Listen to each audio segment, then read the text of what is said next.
सही मुंहिंजा ही डिसंबर जो महीनो अक्सर करे डिघनि यादगिरियुनि खे सारण ऐं संभालण जो महीनो ई हूंदो आहे।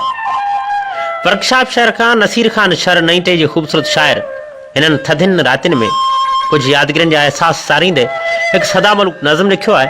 अॼोके हिन बज़म में अवां सभिनी जे नाम। थधियूं रातियूं डिघियूं यादूं डिसंबर तूं तरपी थो, छॾे वई छेगिरी जानम रोलाकिन में हयाती आ। छॾे वई छेगिरी जानम रोलाकिन में हयाती आ। ख़ुशियूं विछड़ी वयूं आहिनि, दर्द दिल जो त साथी आ। सजण आहे छॾियो रोले रोलाकिन में पखियुनि वांगे हयाती पिया गुज़ारियूं हिते। रोलाकिन में पखियुनि वांगे हयाती पिया गुज़ारियूं हिते। सजण खे पिया थ सारियूं हिते। मिठा महबूब मौसम में छुली हुनजी त छाती आ। रोलाकिन में हयाती आ, डिसंबर तूं तरपी थो। रोलाकिन में हयाती आ, डिसंबर तूं तरपी थो। असांखे दर्द ही हेॾा सॼो ई साल साजन खां सवाइ कीअं गुज़ारियोसीं। रुगो बसि हुनखे सारियोसीं ऐं रस्तो पे निहारियोसीं। न की हुन का वरण जी कई, न की आथत ॾियण जी कई, रुगो साजन छिनण जी कई। रुगो साजन छिनण जी कई। असांजे दिलि ॻंढण जी हुन सां रही आहे रलिन वांगे।